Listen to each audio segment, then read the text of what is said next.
18-20 কোটি মানুষ তারা ফেসবুকে তাকায় আছে। এটা খুবই দুর্ভাগ্যজনক একটা বাস্তবতা।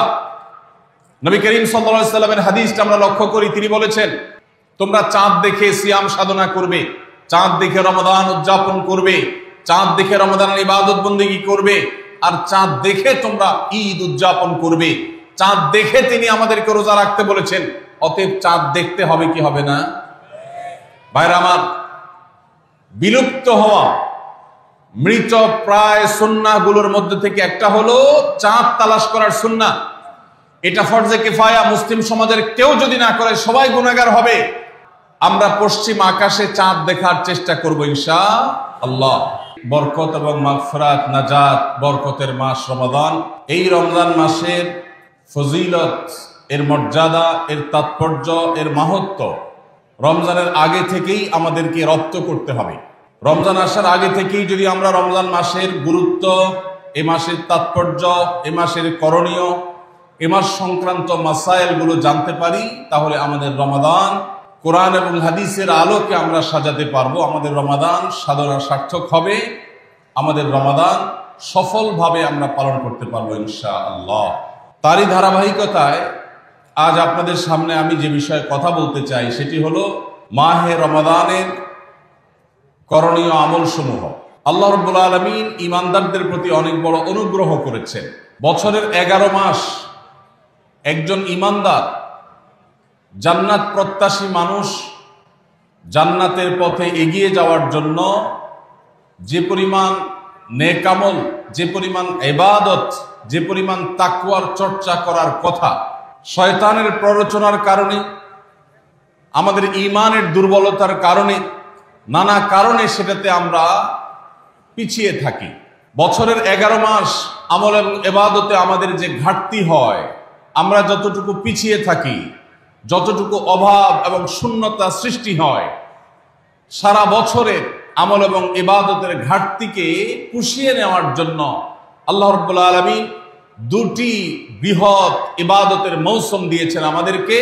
তার সবচেয়ে বড় মৌসুম আমাদের দোরগোড়ায় উপস্থিত, সেটি হলো রমজান মাস। আরেকটি ইবাদতের মৌসুম আছে বছরের, দ্বিতীয় বৃহত্তর ইবাদতের মৌসুম, যে সম্পর্কে আমাদের সমাজে খুব একটা জানাশোনাও নাই, সেটা হলো জিলহজের প্রথম 10 দিন, ইবাদতের আরেকটি মৌসুম। একজন ব্যবসায়ী যেরকম তার ব্যবসার লাভ লস পুষিয়ে নেওয়ার জন্য, অন্য সময়ের ঘাটতি পুষিয়ে নেওয়ার জন্য তাকে যেরকম কিছু সিজনকে কাজে লাগাতে হয়, তার যেরকম কিছু সিজন আছে, মৌসুম আছে, ঠিক একইভাবে একজন ঈমানদার মুসলমানের ইবাদতের ঘাটতি পোষাবার মৌসুমের নাম হলো রমজান মাস। ভাইরা আমার, এই রমজান মাস পাওয়ার পরও যদি কেউ 11 মাসের ইবাদতের ঘাটতি পুষিয়ে নিতে না পারে, এই রমজান মাস পাওয়ার পরও যদি কেউ আল্লাহর কাছ থেকে নিজের মাগফিরাত আদায় করে নিতে না পারে, আমাদের নানা অপরাধ, গুনাহ, পাপাচারের কারণে হয়তো জাহান্নামীদের তালিকায় আমাদের নাম চলে গেছে, সেই নাম কাটাবার সবচেয়ে সুবর্ণ সুযোগ আমাদের দোরগোড়ায় উপস্থিত রমজান মাস। এই রমজান মাস পাওয়ার পরও যদি কোনো মুসলমান আল্লাহর কাছ থেকে তার নাম জাহান্নামীদের তালিকা থেকে কাটিয়ে জান্নাতীদের তালিকায় অন্তর্ভুক্ত করতে না পারে, তাহলে এর চাইতে হতভাগা, এর চাইতে দুর্ভাগা, এর চাইতে কপাল পড়া মুসলমান আর কেউ হতে পারে না। প্রিয় ভাইরা আমার, জীবনে আল্লাহ তাআলা আমাদেরকে অনেক রমজান মাস দিয়েছেন। আল্লাহ নবী সাল্লাল্লাহু আলাইহি সাল্লাম খোদ তার জীবনে তিনি রমজান পেয়েছেন সাকুল্যে 8টা। দ্বিতীয় হিজরিতে আল্লাহ রাব্বুল আলামিন রমজানের রোজা ফরজ করেছেন। 10ম হিজরিতে আল্লাহ তাআলা তাকে দুনিয়া থেকে নিয়ে গেছেন। তাহলে সাকুল্যে সর্বোচ্চ 8টা রমজান পেয়েছেন আমাদের নবীজি সাল্লাল্লাহু আলাইহি সাল্লাম। কয়টা রমজান পেয়েছেন? 8টা। আজ গাবতলীর এই মাহফিলে আমরা যারা উপস্থিত আছি, আমাদের এখানে এমন বহু মানুষ আছেন যে তার জীবনে 40, 50, 60টা পর্যন্ত রমজান মাস পেয়েছেন। ঠিক না বেঠিক? সাহাবীদের অনেকে তাদের জীবনে মাত্র একবার রমজান পেয়েছেন। হয়তো ইসলাম গ্রহণ করেছেন রমজানের আগে, রমজান মাসটা পেয়েছেন, এরপরে হয় মৃত্যু হয়ে গেছে, আর না হয় জিহাদের ময়দানে শহীদ হয়ে গেছেন। একটা রমজান জীবনে পেয়েছেন। বহু সাহাবী আছেন 2টা, 4টা রমজান পেয়েছেন। অনেক সাহাবী আছেন জীবনে একটা রমজানও পান নাই, ইসলাম গ্রহণ করেছেন, এরপরে আল্লাহর রাহে জিহাদে শামিল হয়েছেন, রমজান আসার আগে দুনিয়া থেকে চলে গেছেন। তাহলে আমরা যারা জন্মসূত্রে মুসলমান, তাদের যার যত বছর বয়স তিনি ততগুলো রমজান পেয়েছি। সাহাবীরা যেখানে মাত্র জীবনে 2, 4, 6টা, 8টা, 10টা রমজান পেয়ে তারা জান্নাত প্রাপ্তির দৌড়ে এগিয়ে গেছেন, আমরা জন্মসূত্রে মুসলমান হয়েও জীবনে 40-50টি রমজান পাওয়ার পরও আমরা অনেকেই জান্নাত প্রাপ্তির দৌড়ে এগিয়ে যেতে পারি নাই। এর চেয়ে বড় দুর্ভাগ্যের বিষয় আর কিছু হতে পারে না। ভাইরা আমার, এই জন্য আসন্ন রমাদান আর কয়েকদিনের মধ্যে যে রমজান শুরু হতে যাচ্ছে, আসুন এইবারের রমজান সম্পর্কে একটা সংকল্প করি, শপথ করি, এই রমজান জীবনের অন্য 10টি রমজানের মতো কাটাবো না। এই রমজানকে আমি ব্যতিক্রম, সম্পূর্ণ ভিন্নতর, সম্পূর্ণ আমল এবং ইবাদত এবং তাকওয়া চর্চার মধ্য দিয়ে আল্লাহর মাগফিরাত, নাজাত নিজের করে নেওয়ার মধ্য দিয়ে আমার এই রমজানকে আমি সার্থক করার চেষ্টা করব ইনশাআল্লাহ। ভাইরা আমার, রমজানের আমল ইবাদত কিভাবে করব, কোনটা করব কোনটা করব না, এই সম্পর্কে যথেষ্ট ধোঁয়াশা আমাদের মধ্যে আছে। আমাদের এই দেশে মুসলমানদের কাছে রমজান মাস মানে 4টি কাজ। রমজান মাস মানে কয়টা কাজ? 4টা কাজ।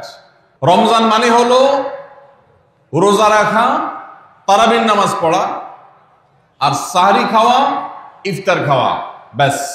রোজা, তারাবি, সাহরি, ইফতার, এই 4 জিনিসের নাম হলো আমাদের মুসলমানদের রমজান মাস। অথচ আমাদের প্রিয় নবী সাল্লাল্লাহু আলাইহি ওয়াসাল্লাম রমজান মাসে এই 4 কাজের বাইরে আরো অনেক আমল, অনেক কর্মসূচি, অনেক কার্যতালিকা, অনেক আমলের তালিকা তিনি আমাদেরকে দিয়েছেন, যেটা আমরা মুসলমানরা অনেকেই জানি না। আজ আমরা নবী করিম সাল্লাল্লাহু আলাইহি ওয়াসাল্লাম আমাদেরকে রমজান মাসে যে সমস্ত আমল করতে বলেছেন, আমরা সেই সমস্ত আমলের কথা আপনাদের সঙ্গে খুব সংক্ষেপে শেয়ার করব ইনশাআল্লাহ। কারণ আমি নবী করিম সাল্লাল্লাহু আলাইহি ওয়াসাল্লামের হাদিস থেকে এবং কোরআনে কারীম থেকেও 27টি আমলের কথা আপনাদের সঙ্গে শেয়ার করব ইনশাআল্লাহ, যার সবগুলোই রমাদানের জন্য স্পেশাল, তবে অনেকগুলো রমজানের বাইরের সময়ও আমাদের পালনীয় এবং করণীয়। এ বিষয়ে আমরা এই বছর প্রথমবারের মতো একটা বই করেছি, আপনারা জানেন, মাহে রমজানের 27 আমল। এই বই থেকে আমি 27টি আমল আপনাদেরকে শোনাবো ইনশাআল্লাহ। রমাদান কেন্দ্রিক যে সমস্ত আমল, যে সমস্ত করণীয় আমাদের আছে, তার মধ্যে প্রথম করণীয় হলো শাবানের 29 তারিখে পশ্চিম আকাশে রমজানের চাঁদ তালাশ করা। এটা একটা আমল। কোন দিন চাঁদ তালাশ করবেন? শাবানের 29 তারিখ। এই বছর আমাদের দেশে শাবানের 29 তারিখ কবে হচ্ছে? রোজা কবে থেকে শুরু হচ্ছে? তাহলে 29শে শাবান সন্ধ্যায়, যেদিন থেকে রোজা হওয়ার সম্ভাবনা আছে, সেই দিন সন্ধ্যায় মাগরিবের আগে পশ্চিম আকাশের দিকে চাঁদ অনুসন্ধান করার চেষ্টা করে তাকাবেন।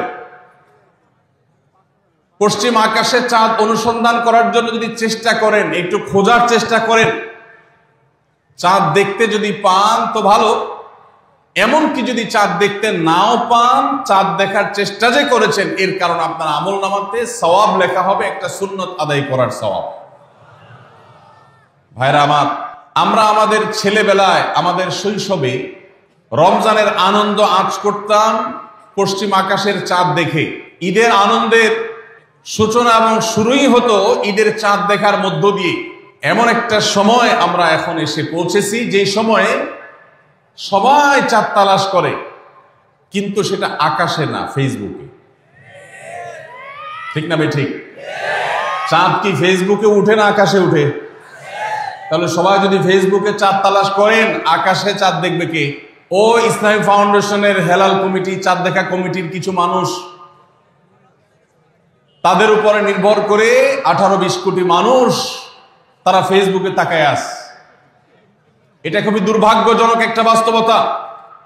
নবী করিম সাল্লাল্লাহু আলাইহি ওয়াসাল্লামের হাদিসটা আমরা লক্ষ্য করি, তিনি বলেছেন, সুমু লিরুয়াতিহি ওয়া আফতিরু লিরুয়াতিহি, তোমরা চাঁদ দেখে সিয়াম সাধনা করবে, চাঁদ দেখে রমাদান উদযাপন করবে, চাঁদ দেখে রমাদানের ইবাদত বন্দেগী করবে, আর চাঁদ দেখে তোমরা ঈদ উদযাপন করবে। চাঁদ দেখে তিনি আমাদেরকে রোজা রাখতে বলেছেন, অতএব চাঁদ দেখতে হবে কি হবে না? ভাইরা আমার, বিলুপ্ত হওয়া মৃত প্রায় সুন্নাহগুলোর মধ্যে থেকে একটা হলো চাঁদ তালাশ করার সুন্নাহ। এটা ফরজে কিফায়া, মুসলিম সমাজের কেউ যদি না করে সবাই গুনাহগার হবে। এটা খুবই রিস্কি একটা বিষয়, দুর্ভাগ্যজনক একটা বিষয় যে 20 কোটি মানুষের রমজান মাত্র মুষ্টিমেয় কয়েকজন মানুষের দেখার উপর নির্ভর করবে। ভাইরা আমার, আমরা পশ্চিম আকাশে চাঁদ দেখার চেষ্টা করব ইনশাআল্লাহ। যদি চাঁদ দেখতে পান আপনি, তাহলে নবী সাল্লাল্লাহু আলাইহি সাল্লামের সেখানে একটা দোয়া পড়বেন, আল্লাহুম্মা আহিল্লাহু আলাইনা বিল ইয়ুমনি ওয়াল ঈমান ওয়াস সালামাতি ওয়াল ইসলাম রব্বি ওয়া রাব্বুকাল্লাহ। চাঁদকে লক্ষ্য করে বলবেন, চাঁদের সাথে কথা বলবেন। চাঁদ আপনার কথা হয়তো বুঝবে না, কিন্তু আল্লাহর এরকম সৃষ্টি যারা আমাদের কথা বুঝতে পায় না, তাদেরকে লক্ষ্য করে কিছু বলার মানে হলো আপনি মূলত আপনার মনের আকুতিকে প্রকাশ করছেন। চাঁদকে লক্ষ্য করে নবী সাল্লাল্লাহু আলাইহি সাল্লাম চাঁদ দেখলে পড়তেন, আল্লাহুম্মা আহিল্লাহু আলাইনা বিল ইয়ুমনি ওয়াল ঈমান। হে আল্লাহ, এই যে চাঁদ আমি দেখতে পাচ্ছি, এই চাঁদের পুরো মাসটাকে যে আমার জন্য বরকত এবং ঈমান দিয়ে পরিপূর্ণ করে দিন। এই চাঁদ পুরো মাস জুড়ে থাকবে, অতএব এই পুরো মাস জুড়ে এই চন্দ্র মাসে আমি আপনার কাছে আমার জীবনে প্রভূত বরকত, কল্যাণ এবং ঈমান আপনার কাছ থেকে চাই। ওয়াস সালামাতি ওয়াল ইসলাম, এবং আমি নিরাপত্তা চাই। এই চাঁদ, এই চন্দ্র মাস আমার জন্য যেন নিরাপদ হয়, এবং ইসলামের সাথে যেন এই মাস আমি অতিবাহিত করতে পারি, ঈমানের সাথে যেন অটল অবিচল থাকতে পারি। রব্বি ওয়া রাব্বুকাল্লাহ, হে চাঁদ, তোমার সৃষ্টিকর্তা পালনকর্তা আর আমারও পালনকর্তা এক আল্লাহ। ভাইরা আমার, চাঁদ দেখার চেষ্টা করা যাবে তো ইনশাআল্লাহ? সোশ্যাল মিডিয়াতে আপনি চাঁদের খবর খোঁজেন, দোষ নাই, কিন্তু আমরা সবাই যদি সোশ্যাল মিডিয়াতে চলে যাই, পশ্চিম আকাশে চাঁদটা দেখবে কে? দুর্ভাগ্য। মসজিদ মাদ্রাসার ছাত্ররা, ওলামায়ে কেরাম, তারাও চাঁদ তালাশ করতে দেখা যায় খুবই কম, খুবই নগণ্য। আল্লাহ তাআলা আমাদের সবাইকে মৃত প্রায় সুন্নাহকে জিন্দা করার তৌফিক দান করুন। এই বছর 29শে রমাদান শুক্রবারে হবে না শনিবারে হবে? কে কে চাঁদ দেখবেন হাত তোলেন। আল্লাহ আমাদের সবাইকে চাঁদ দেখার তৌফিক দান করুন। মৃত সুন্নাহকে জিন্দা করার নিয়তে চাঁদ দেখবেন ইনশাআল্লাহ। আল্লাহ আমাদের সবাইকে আমল করার তৌফিক দান করুন। ভাইরা আমার, তাহলে রমজান কেন্দ্রিক প্রথম আমল পেয়ে গেলাম, প্রথম কর্মসূচি পেয়ে গেলাম, সেটা হলো শাবানের শেষ তারিখে পশ্চিম আকাশে চাঁদ তালাশ করবো ইনশাআল্লাহ।